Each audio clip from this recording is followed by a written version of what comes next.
Hey everybody, it's Romania Black. We're on episode 22 of Attack on Titan, and I'm really hyped up for this episode. It's weird. I feel like a band-aid has been ripped off, because I'll be honest, between episodes 20 and 21, I took some extra time because I was really nervous for episode 21. I was like, I have a bad feeling about this. I think that Levi's squad's gonna possibly get wrecked. And then I watched episode 21, and they did get wrecked. And now I feel like, well, the worst is behind us. Right?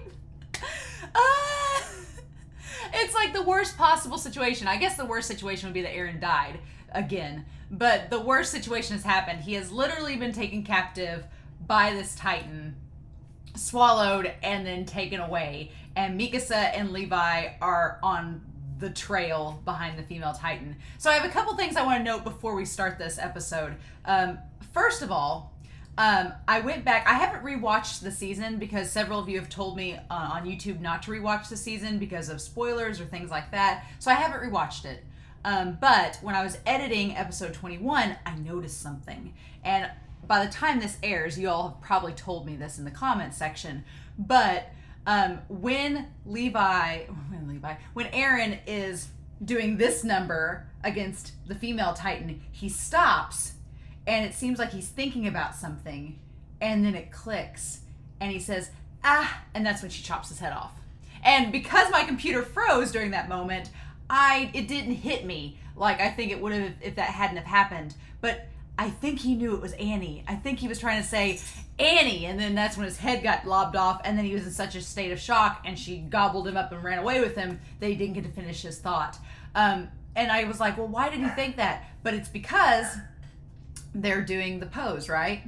They're doing the arm thing that they were doing back in episode 3 during the training match. So does Eren know that it's Annie? I think he does. But of course, we're not going to get confirmation as the audience of that because it's not happened yet. So, and the other thing that came across when editing episode 21, I was thinking about it because the female Titan swallowed Eren to take him away. Part of me was like, I wonder if the Titans, not the ones that are humans that become Titans, but like the goopy Titans, the Play-Doh Titans that I've been saying, what if they're like a prototype of the Titan that we see, and them trying to consume someone is just them trying to get someone in their body. I don't know. I'm just throwing it out there, but it was hitting me. I was like, oh, is that why the old man Titan was like trying to eat Eren earlier?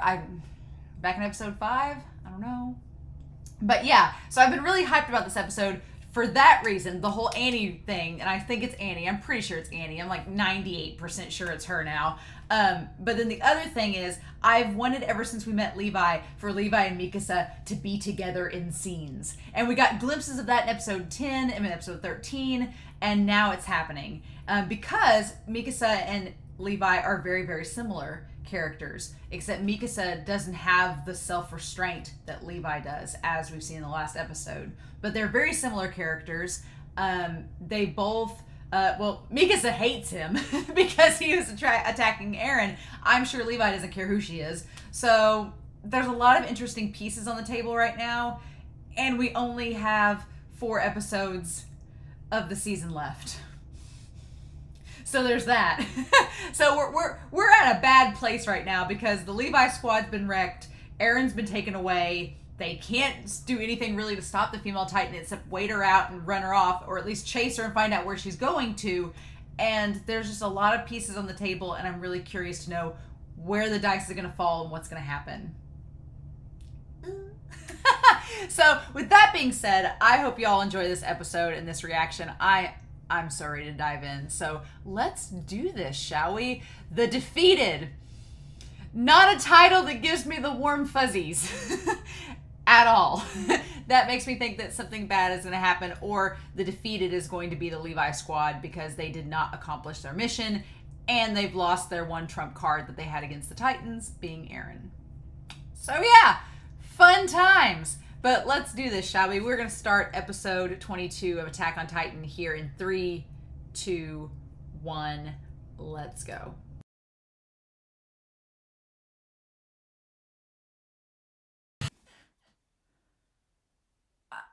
I feel like I said the last episode was pain, but it really wasn't. This episode was like someone knew you had a gash in your arm and they just came over with a big jar of salt and they were like, oh, hey, how's it going?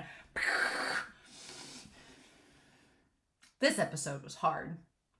This episode, I have not wanted to, if you've not watched any of my other reactions or listened to me ever talk about reacting, I am not a highly emotional person when it comes to watching shows. And by highly emotional, I don't mean that I don't get like excited or scared or freaked out, but when it comes to like crying and stuff, I don't really. It takes a lot to get me to cry. I can probably count on both hands, since I started this channel, the amount of times I've shed tears. It's not been a whole lot. And it really takes a lot to get to me, but there were a few moments in this that nearly got me. And I was like, show. I thought it was bad when they brought Marco back into this, but Petra is Marco 2.0. And I didn't realize it until now, but I think I kind of shipped Levi and Petra together. I think I did. I think I shipped Levi and Petra. And I just didn't realize it until this episode. And I was like, no, I really was rooting for them. Not anymore, obviously. But, oh my God. This episode, y'all have told me that there's a lot of callbacks and that everything happens in the show for a reason and that every symbolic gesture has a purpose. And this episode, there's a lot of callbacks to the very beginning of the series. And this episode didn't go the way I thought it would at all. Like, I thought that the whole episode was going to be a big old chase to get down the female Titan. I thought it was going to be a big old thing that she was either going to escape with Eren or that they were going to, like, chop her. He was going to be in the belly of the beast and they were going to have to chop her open or do something. Like, I expected a lot of things. I didn't expect it to be over in, like, 5 minutes and then the rest of the episode be an aftermath episode of the defeated, to say what going back. And oh my God. So the whole cycle of the scouts, of the survey corps, it all comes full circle in this episode from episode 1. It took us 21 episodes to get back to it, but the idea of what they deal with coming back from every mission, and if it's not, and it's never been successful, they've all been failures. So it's like every time they come back. And Erwin and Levi, if they don't have your respect at this point in the show, are we watching the same show? Because I have so much respect for Levi and Erwin. Erwin for the choices that he has to make as a leader. Oh my God. But Erwin for that, and Levi just for everything. I have thoughts. I have thoughts on this episode, and we only have 3 left after this. And so it seems like that this arc has wound down. And so I'm assuming that the next 3 episodes are going to be building up either a mini arc or starting the arc that's going to lead into season 2, right? So I feel like it's going to be one of those 2 things. But at the end of this episode, they're just going to have to hand back Eren over to the capital. That's... So that makes me think a couple things. And we'll talk about the female Titan and crying. The female Titan shedding tears, and Levi saw that. And I think that's really important that Levi's the one that saw her crying. Knowing that it's a human inside, right? The fact that these mecha bodies can cry and emit emotions like that is insane. But my question is, why did she cry? My question, first of all, is why did the female Titan cry? Because here's the thing, at the end of this episode, they go back and they're taking Eren to the capital, to Zachary, presumably, and the government. So this kind of makes things a little bit murky and brings in a couple things to question. Because one, if she was working for the government, then it's a win-win, right? They're going to get Eren either way, right? Isn't that what they wanted? So it would make sense if their whole goal was for the mission to be a failure and for this survey corps to have to go back and prove that it wasn't a success and that Eren didn't do what he said he was going to do. If that was the goal, then why was she crying, right? Because it seems like that would be a win-win situation, right? Unless she's actually not working for the government. She's working for a third party. There is a third party involved. It's not the Survey Corps and the garrisons and the military police. It's not the military. It's not the government. It's a third, like, underground group or something else. She's working for them. So, or the other option is maybe the female Titan, if it's Annie, maybe the female Titan isn't working for anybody else at this point. Maybe they just became the female Titan on their own and they just wanted to get Eren to take him away to tell him what was going on, right? But then she's killed a lot of, which granted she had to kill him to save herself, but she's killed a lot of people. A lot of people have been responsible for pretty much all of the deaths in the Survey Corps at this point. Like, she is single-handedly responsible for, like, dozens of people dying, right? Because she led the Titans to them that wiped out the right wing. She killed numerous members of Levi's squad. So if she's acting on her own, I guess she knew Eren was going to be heavily protected, and that's the only way that she could get to him. But maybe she just put him in her mouth to take him away so that she could tell him what was going on. So that's a possibility. So I'm starting to question whether or not she's actually working for the government, because if she was working for the government, I don't know why she would have cried, because it's not like she failed her mission, because the whole point was to get Eren to go back to the military police if that was the case. So that leads me to believe that it's either a third party involved and she's sad because she's failed the mission and she's going to get reprimanded for it, or the other side is that she's working for herself and she wanted to get Eren by himself to tell him about all this, or maybe take him away, or I don't know. It's just a very odd moment.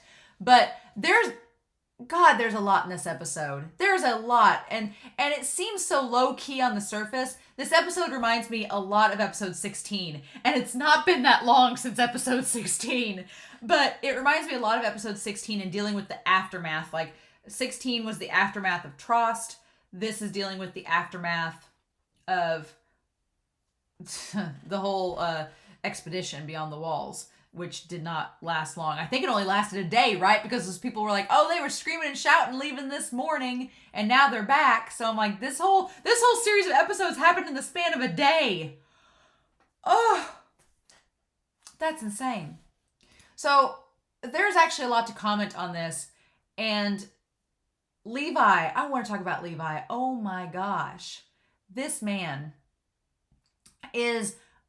he has the appearance of being someone incredibly cold and calculating and emotionless. And though that line by Dieter and those guys that said, do you have any humanity left at all? I was like, oh, honey, you have no idea how much humanity Erwin and Levi have. They have so much humanity, but they are trying to help humanity to win the war, lose the battle, win the war. But so Levi realizes that Mikasa is Eren's childhood friend and instantly puts two and two together, being like, oh crap, you're the childhood friend, you're the girl in the trial room, you're the one that's super attached to him, you're an emotional compromised liability. So when she says, if only you'd protected Eren, this wouldn't have happened, it's like, honey, you don't even know what Levi was doing. And he's like, oh shit, I know who you are now. And so, yeah, Levi, you can see the gears turning in his head, and that look on his face, Eren's close friend, that look on his face is the exact same look that he had when he saw Petra dead. Because he's like, you're going to end up getting yourself killed because of an emotional attachment. Like, you could just see the gears turning in his head, like, we need to nip this in the bud now. So he's like, crap, I cannot get you. You're going to have to help me with this. And I like that Mikasa recognizes that he's looking at me weird. I like that she recognizes that. Like, yeah, because he's lost so many of his friends that were so dear to him. And he's like, well, shit, I get why you're so, motivated to rescue Eren. And so I like that he involves her in this. He's like, okay, we need to get Eren. And the looks on Levi's expressions in this episode, I can't talk about them enough. I can't like them enough. I want to reach out and grab them and just put those still frames everywhere. And I'll probably put it all over Twitter when we get to it. But just all the expressions he makes. He's like, no, you don't realize we can't cut her skin open. She can harden it. That's not going to work. If he's in the mouth, we need to get into the mouth. So do as I say, and we'll pin our hopes on Eren still being alive and rescue him before it leaves the forest. So I love that he's trusting her despite the fact that he knows she's emotionally compromised, despite the fact that he knows that she could mess this whole thing up and he's risking his life. He trusts her. And we talked about in last episode, Eren doesn't have any trust, right? He's got trust issues. Eren does. And so Eren last episode was questioning and ruling out being able to trust anyone. But Levi's like, no, I can trust you. Just do as I say, and here's the plan, and let's do this, and we'll save your friend. So Levi's trying to meet her halfway. He's like, look, Mikasa, I know you want to save Eren. Here's how we do it. You just got to do what I say, and we'll save him. So Levi is very much someone that can meet you halfway and compromise. And he shows us that again with Dieter later on, and we'll talk about that. But he's very unlike Eren in that Levi has the fortitude to know when to compromise and when to trust people. Eren has no clue. And Eren's whole idea of trust, we'll talk about that too this episode, is just completely out the window at this point. But this whole scene with Levi attacking her, just slinging around into a spiral and spiraling through her flesh, freaking badass and cool. Like, I'm like, and the red gleam in his eyes. Here's the thing. Levi has a cold and calm fury. He is very opposite of Eren in that he is not outwardly like flailing his arms and roaring. Like, all you need to see is a red glow in his eyes, and that's it. That's all you need to see. That's it. And her coming around, him slashing through her, and just that red gleam, like, that's all you need to see. That's just showing how pissed off he is. It's that like bloodlust in his eyes. It's so damn good. I love it. I absolutely love it. And doing the same thing that Petra and them were trying to do. That's the thing. And he didn't even know they were trying to do that because he wasn't there at the time. But the Levi squad had all the same idea. But he manages to get it done because he doesn't hesitate at all. And then, Mikasa, girl, you had one job. You had one job to do. You weren't supposed to do it. And it's like, no. And Levi's like, what you doing? Stop. And she nearly gets crushed and he saves her. But then when he saves her, he lands on the hand wrong and twists his ankle. God. And he slices the mouth open and nabs Eren. God. And so, yeah, her just falling down with her mouth hanging open. And then he's like, look, we got Eren. We did the thing. The mission was to get back to headquarters. We're not killing her now. There's no point. She'd probably just heal and kill us. And I love that he says he's filthy, like, despite, because knowing Levi's a germaphobe, despite him being so disgusting, he's like, just grab him and go. And we'll retreat. Don't lose sight of the core objective. That's the thing. Is it more important to get what you want? And I think I'm looking at the Crunchyroll version now, and the Funimation, it was like, is it more important to be, self-indulgent? Isn't he an important friend? Let's go. Like, important friend, And then he looks back, and still, that moment that he looks back and has the reaction, he sees the Titans crying. And I feel like that's something that's going to stick with Levi. And I hope that we get him explaining it later on. I really hope we do, because I feel like that's so important, the fact that the Titan was crying. And because the Titan's jaw was snapped open, we couldn't see exactly what was happening. But, oh my God, you guys. Yeah, so here's the thing too. Levi, again, difference between Levi and Eren, and most of it's with experience because Levi's 15 years older. Levi's like, no, we have a mission, we have an objective, no matter what, we do it. And back in last episode, Petra and all them were like, Eren, just go back to headquarters, we'll distract her. And if Eren had just done that, yeah, they probably would have died, but it wouldn't have had all this extra repercussions, right? Because of Eren's actions, because Eren didn't follow the core objective and just kept going, because he went back, he ended up getting taken by the female Titan. He ended up nearly getting Mikasa killed indirectly, and then he ended up getting Levi injured indirectly. I mean, it wasn't Eren's fault necessarily, but because Eren didn't do what he was supposed to, it's had all these ramifications. So, just show. And then it's like we had to suffer through Petra and Oro and Gunther and Eld getting killed.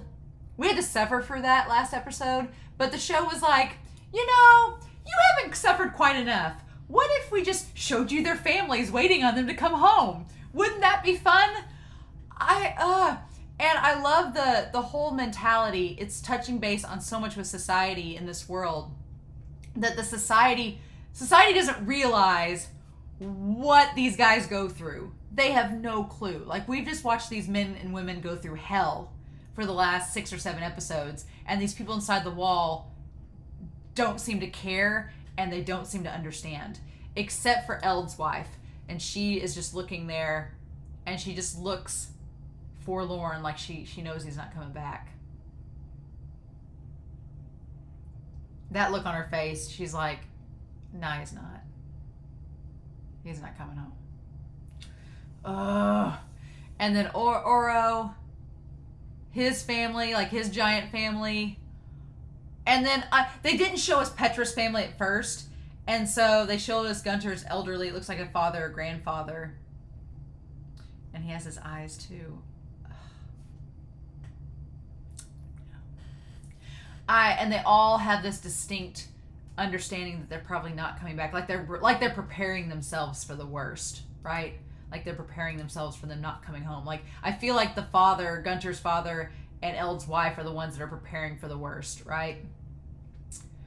But at the time, we didn't see Petra's family. And so I was like, oh, well, maybe Petra was an orphan and she just didn't have any family. And, you know, I could see that being common in this world. No, they were saving her to, like, the crushing blow is that dad coming up to Levi. No. So we go back, and of course they show us, I'm assuming it's Petra because we see her nails. Her nails are grown out. I'm assuming it's Petra and has the bite mark. And Mikasa looking at them, watching over Eren. For the record, Armin and Jean are... I love Erwin and Levi. Erwin and Levi are amazing. I love Erwin and Levi as a duo. And my second favorite duo is Armin and Jean, just because of the conversations they've been having this entire arc, especially in these last couple of episodes. But Levi bending down and taking the wings of freedom off of his jacket and just doing it so calmly and quietly. And then we have this conversation between Jean and Armin and Jean getting disgruntled. He's like, I'll never get used to all these bodies. And Armin's like, yeah, how could you? How could anybody? And then Jean, I love this conversation between Jean and Armin because it's so true to life. It's like, you know, is this how my friends are going to die? Is this how I'm going to die? Like, I'm not ready for that. Like, he just feels like disheartened. And I love that Jean has the closeness with Armin that he can come out and say this to him and be so upfront with him. And Armin's reaction, I absolutely love it. He's like, I don't think about it. He's like, because if I dwelled on it, if I thought about how I was going to die, I wouldn't want to fight anymore. And he's like, and we have to fight. And it's like, ugh. I love them as a duo in this show. I want them to stay together in this show, and they probably won't. There'll probably be circumstances happen that all these characters are going to get split apart even more because it's a 4-season show, so of course stuff's got to go down. But I really just want Jean and Armin to stay together so they can keep having these conversations. And it's like total opposite of the spectrum. You have Armin, who is really optimistic, and like I said in the last reaction, he's an idealistic person. You have Armin, who's super optimistic. And it kind of goes back to the OP when all that blood is on Armin. Like I said in the opening, someone commented that the blood doesn't vanish or evaporate, so it's human blood instead of Titan blood. So they were like, I wonder if that's symbolic. And I think that it's, if you look at the OP, Armin, even though he's covered in blood, he opens his eyes up and he's thinking of a plan. Like, you see the candle, you see the plan. So for me, that's symbolic that Armin understands that there's the blood of his comrades all around him, but he can't dwell on it. He has to keep moving forward and keep thinking of something new. And I freaking love that. I love it. I love it. Armin. I love it. So that's really cool. So you have on the one end of the spectrum, you have Armin, who is super optimistic and idealistic about the entire situation. And on the other end of the spectrum, you have Connie. And Connie is super nihilistic and super concerned about the situation and doesn't seem to have, he has a lot of apathy for what's about to happen to them. And he's questioning everything and has a pretty negative view. And Sasha and Jean are kind of in between. Sasha and Jean are kind of in that middle ground. They don't really have a positive view, but they don't really have a negative view of the situation. And Sasha even tries to make, kind of light of it. She's like, well, we're still alive. Isn't that something? And he's like, and Connie goes, well, how can you tell that to the dead people around us? I mean, what do you say? Oh my gosh. And there were 5 dead that we couldn't recover.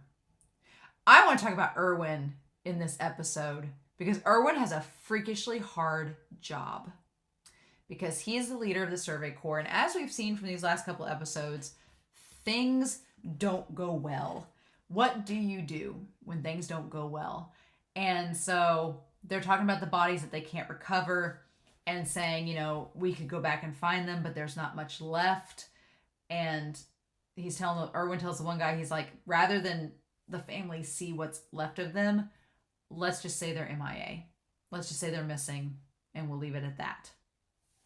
And then, of course, Dieter and the other dude. And I just love that they're like, they can't accept that. And that look when Erwin looks back at them with this just like cold, and those blue eyes are so fierce.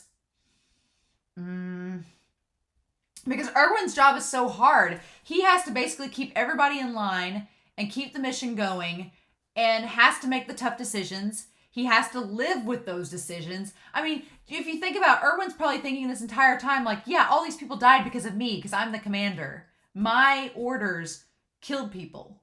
And I have to see their bodies and live with that. Like, this Dieter dude, I got so mad at him. I was like, are you kidding? I get it, your friend Ivan, that his body got left behind. But you had to do what you had to do. It could have killed more people. And then, yeah, Dieter and this other person are like, Ivan's an old friend from the same town. We know his parents. And Erwin's like, I gave an order. And then Levi, I like that Erwin looks like he's about to say something, but Levi's like, excuse me, no. Squabbling kids. If you confirmed he's dead, that's enough. Whether you have the body dead is dead. It won't change anything. Which is true. It won't change anything. And he says, we'll say Ivan and the others went missing, and that's my final decision. And yeah, it's like, don't the two of you have any human feelings at all? And we don't get to see Levi's face in that moment, but we see Erwin's, and God, the animation in this episode, the animation of their faces, especially Erwin and Levi, like, I feel so badly for them, especially Erwin walking away. He's like, I am feeling horrible, and there's no one to comfort Erwin. I want somebody to give Erwin a hug. I want to give Erwin a hug. It's like, okay, so we have these wagons with the secret on there. It says Survey Corps wagons. These wagons include a complicated suspension system of ultra-hard steel that can only be made in factory cities. There's a lot of secret elements with these military devices that are only made in special factory cities that I find fascinating. And I figure at some point in this world building, we'll get more into all of that, because this show has already showed us that it's going to flesh out the politics and the world building slowly but surely. So that's exciting. What's number 2? Number 2 says wagons hitched to Survey Corps horses travel about 20 kilometers per mile. They can maintain their speed on various terrain, be it paved or unpaved roads, which is an interesting bit of foreshadowing, because then when we have the Titans chasing, they can't easily outrun them because of the carts. So that's a cool little bit of foreshadowing without giving it away to us. Interesting. And Mikasa, girl, honey, I love you, but here's the thing. She is so infatuated with Eren, her special friend, as Levi says. I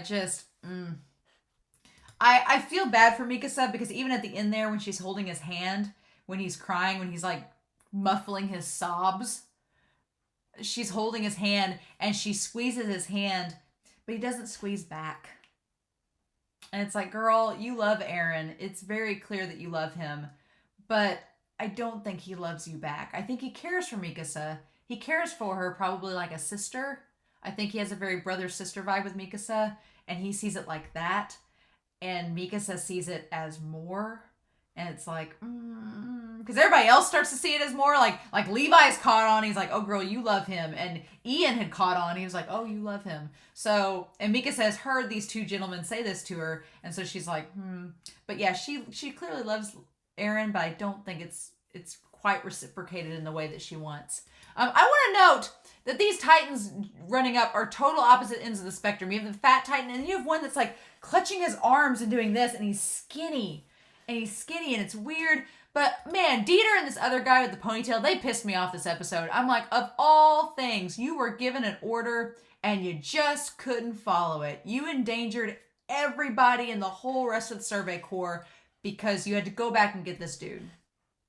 And you know what ended up happening? It didn't change a damn thing. You ended up you lost the bodies. I really thought in this episode, at the end there, when Levi approached Dieter, I really thought Levi was going to smack him. I thought Levi was going to smack the tar out of him for doing something so stupid. But here's the thing.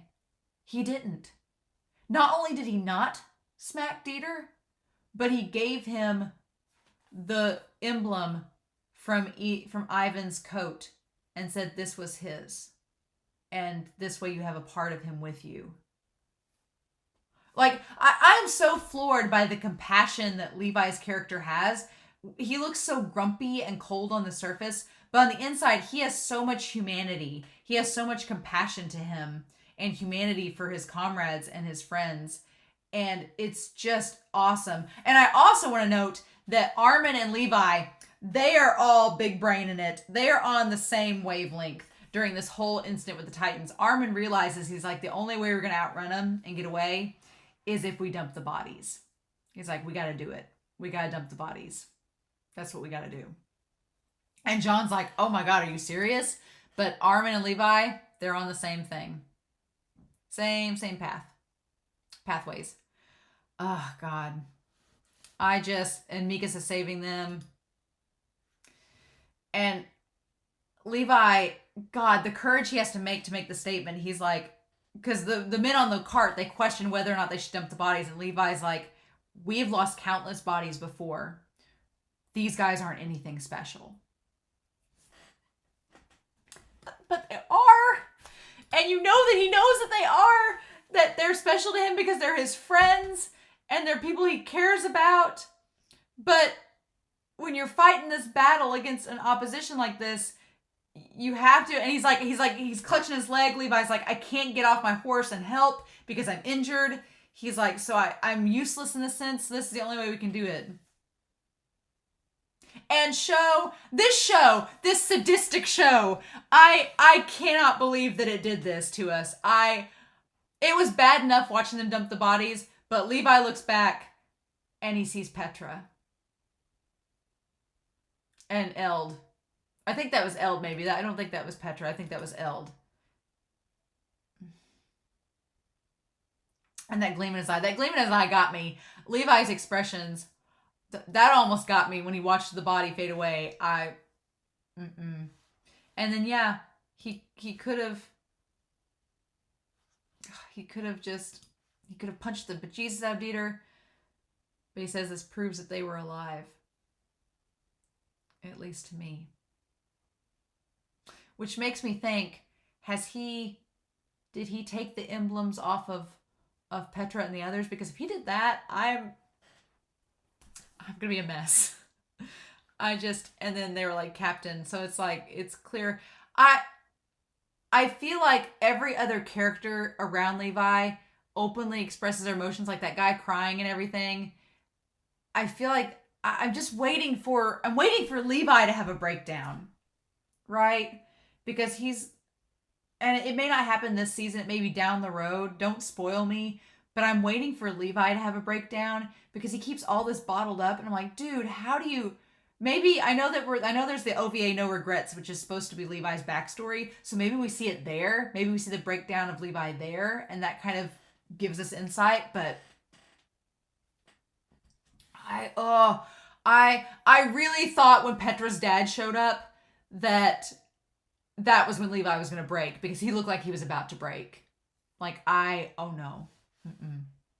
So we get this damn blue flower, okay? This blue flower was in episode 1. It was in the garden, the garden area in the shade where Eren was chilling out and Mikasa, like he woke up and saw Mikasa and she's like, you were having a dream. That blue flower was there. So I wonder if there's... Everybody says this show, everything is significant. So the blue flower is significant somehow. We just don't know how yet. But he always keeps going back to that flower, which is interesting. And it's the one flower growing amidst the rocky soil there. And then Eren, Mikasa, going back to episode 1 with her telling him not to think about the Survey Corps. And then everything came full circle. That's what's so powerful about this episode, is that it all came full circle. Seeing the Survey Corps come back from a failed mission. And we saw it in episode 1 from the outsider's perspective, from society's perspective. And now coming back, we see it from the Survey Corps' perspective. And it's so cool how they do it. And seeing the parallel of Eren and Mikasa, seeing them all come back bloodied and injured and still thinking they were heroes. And those two kids seeing Eren and them coming back, and Eren realizing that they were thinking the same thing, and Eren realizing that everything's come full circle and that they're seeing it from his perspective like he saw them. It's just masterful. It's so good. The mangaka, that's just brilliant. But there's a part in this episode, because this is a dream. This is Eren's dream. And it's those guys talking about how problematic the Survey Corps is, because they're just using up their taxes and fattening themselves up.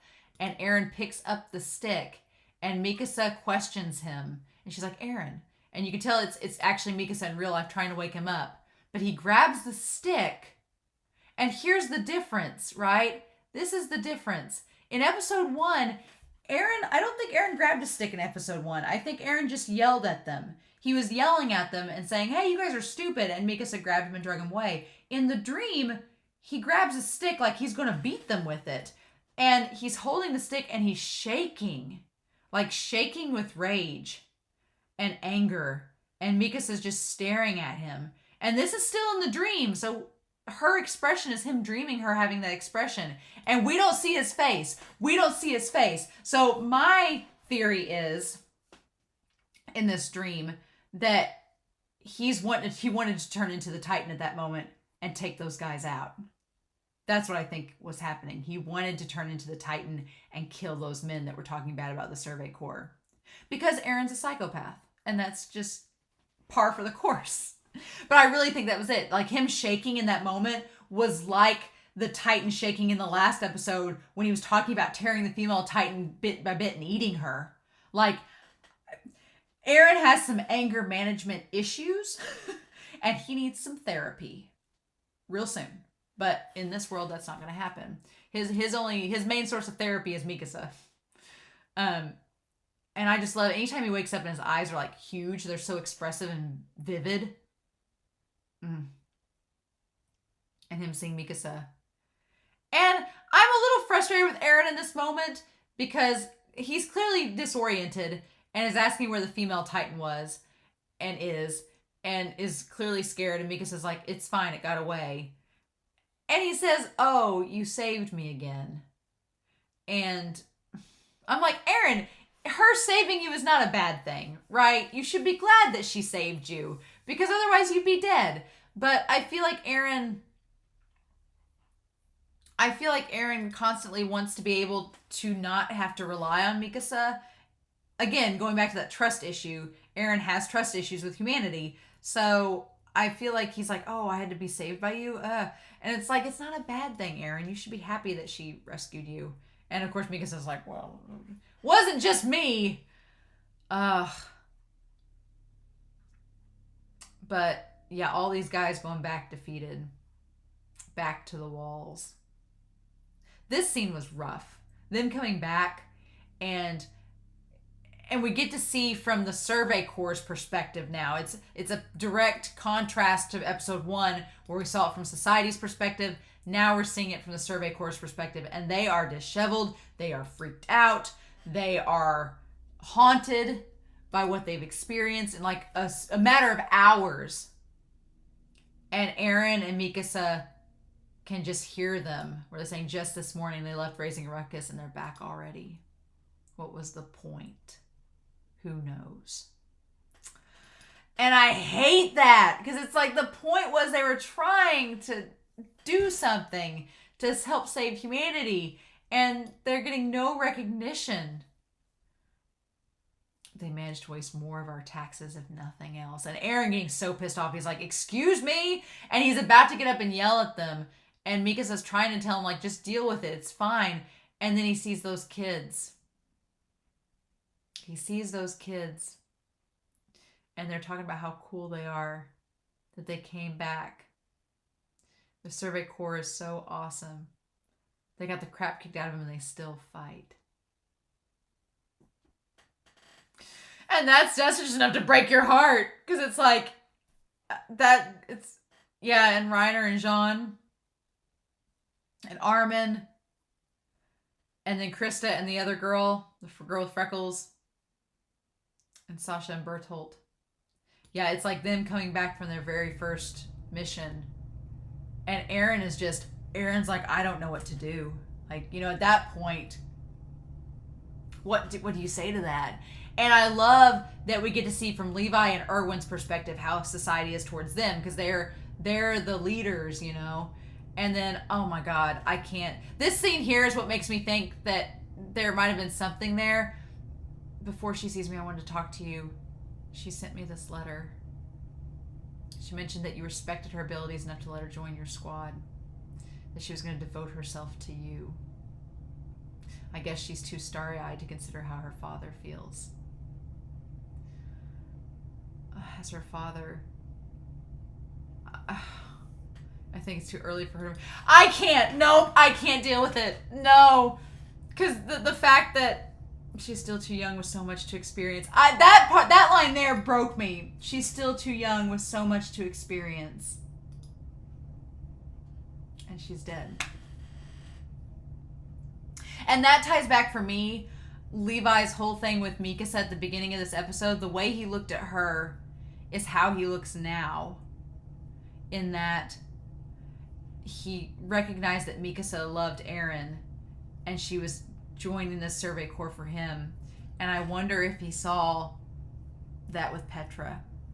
I'm not saying that Levi loved Petra. I'm not saying that. But I'm thinking that maybe he knew she had a crush on him. And he was friends with her. And then when he saw she died, it's like she joined the Survey Corps to devote herself to him.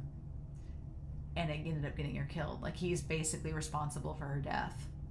And then the father coming up and telling him, being like, oh, she's too young to marry, but you know, these starry-eyed kids, she's got a crush on you, and she said she'd devote herself to you. And then Levi's like, yeah, she's dead. And I'm assuming they told everybody that she's missing, along with the others, because they didn't bring the bodies back. That whole line there, that's just... That's so hard. That's so damn hard. And then Erwin, everyone up in Erwin's face, like, answer us. Did this expedition learn enough to justify the number of the dead? Do you think the dead have no regrets? No regrets, right? So we're gonna tie this to the OVA, I'm sure, with Levi. But Erwin just looking like a corpse. Do you think the dead have no regrets? Yeah. Yeah. And then the expenses and casualties from the expedition were more than enough to discredit the faction that had supported the Survey Corps.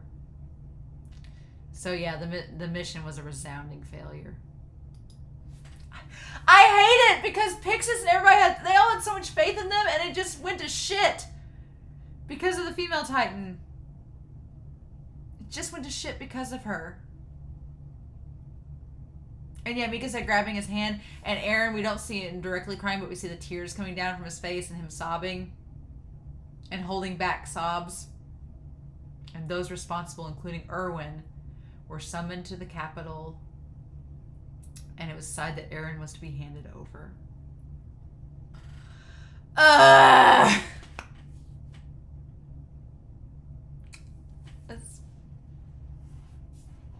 It's like 8 episodes of so much, and now we're back to square one. Oh my god. I really don't know where we're going to from here. You know, I had all these grandeur plans of what would happen, and when we get to the end of the season, I'm gonna do a recap video where I recap all of my thoughts on what was gonna happen this season. And I did have this grandeur idea of how this was gonna go down, and them going to Shiganshina and towards the basement and everything. I had all these great ideas, and it just went up in smoke in the last 2 episodes. Which is amazing. It's amazing how quickly the show can turn what you think is going to happen into something totally different. It just amazes me. So yeah. Yeah. Holy shit. So I really have no clue what's going to happen next. I hope we get to see them go back to the capital and see what's going to go down with Eren and Erwin and Levi and the others. Here's the thing.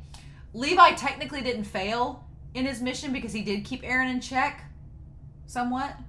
But the female Titan was just really strong. So I'm curious. I'm sure that Erwin and them, I wonder if Armin's going to testify too to explain that the female Titan exists and that the opposition, that the other side has a female Titan that's just as intelligent as Eren.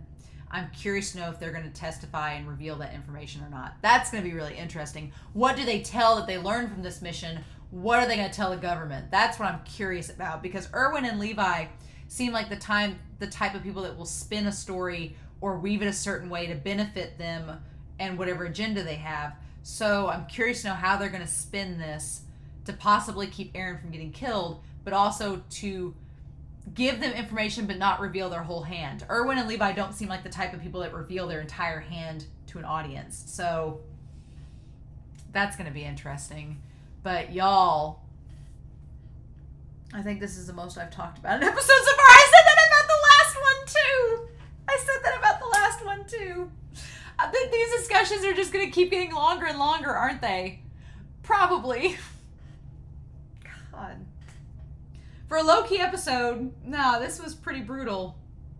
And we still have 3 episodes left, so it's all uphill from here, right? Right? Oh my god, guys.